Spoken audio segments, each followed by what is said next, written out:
What's up, everybody? It's Man of Low Moral Fiber here. My name's Luke, and I'm giving you a quick look at my gear and skill build before we get started here. In this video, I'm going to be killing the Ancient Dragons of Destruction at Overpower level 8 using the Pimpernel and the B Shield. Now, ordinarily, when I kill this raid boss, I do use the legendary Vladov sniper, the Lyuda, in order to both bring the dragons down and kill them. In this video, I only use a non-elemental Lyuda in order to bring the dragons actually down onto the stage, because you need to shoot the dragons with a non-elemental weapon in order to make sure that they don't catch a damage over time when they land, because if that happens, they will be unable to be slagged. So what I'm going to do to start here is bring down Helianth. And now, I was fairly certain I would be able to kill Helianth in one landing using the Pimpernel and the B. I did go ahead and spec into Two Fang, as you may have noticed, and that's so that my fire rate will be even higher. Now, usually when using snipers, I don't spec into Two Fang because it doesn't allow you to get extra critical ascension stacks when that second Two Fang shot comes off. However, in this case, I figured that the extra fire rate would be especially helpful with the B because that will be providing most of my damage, or at least that was my theory. So now I wanted to bring down Brood here, but unfortunately I got double whammied by Brood and Boost. But I'm just going to get a second wind real quick off these little guys, and then I throw my decoy purposefully inside of Brood because I figured this would give me a good chance to get 4 shots on Brood, and that actually did work out.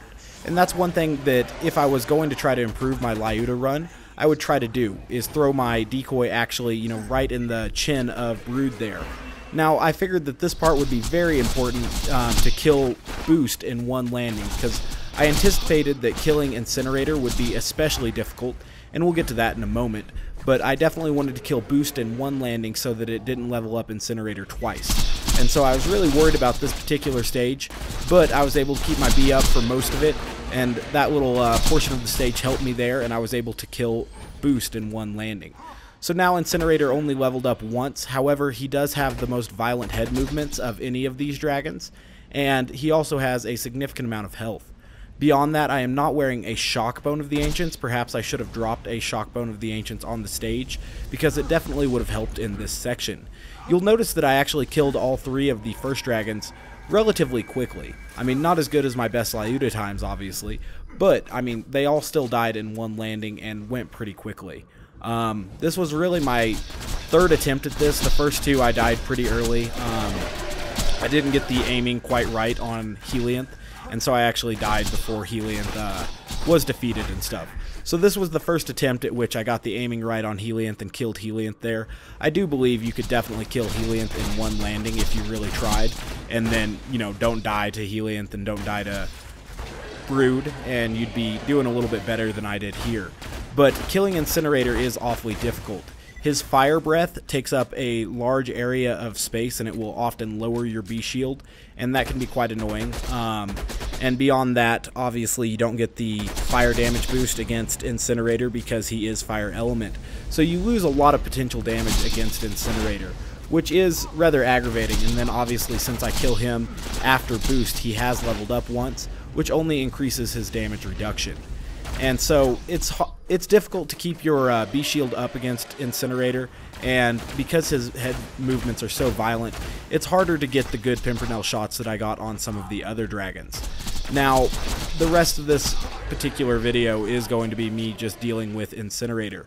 Eventually, I do win the War of Attrition against him after, collecting multiple ammo shrines, and using the inflammable B shield definitely helped me out here because he can't really apply a damage over time to me.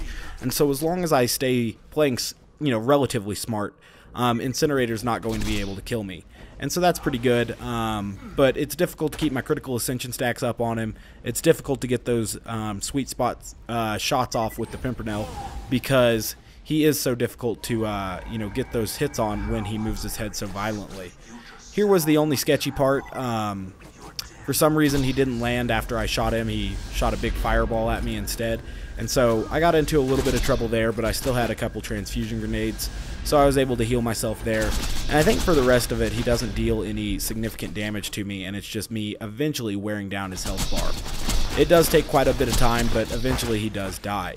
And so as always, guys, I thank you very much for watching. I do appreciate it. This was just a little experiment that I wanted to run. I may eventually try to improve this run, but probably not. I was just curious. I was thinking about it today at work, if I could kill the Ancient Dragons of Destruction using strictly Pimpernels and not dealing, you know, my damage with the Lyuda. Obviously, I still use the Lyuda to bring this guy down, and I do use it occasionally to maintain my critical ascension stacks when I am bringing him down and stuff. But yeah, we've got him to about 1/3 of his health now, and eventually I will kill him. So as always, guys, I thank you very much for watching. I do appreciate it. If you haven't yet taken the time to subscribe, please do so. Otherwise, I do hope to catch you next time. Bye, guys.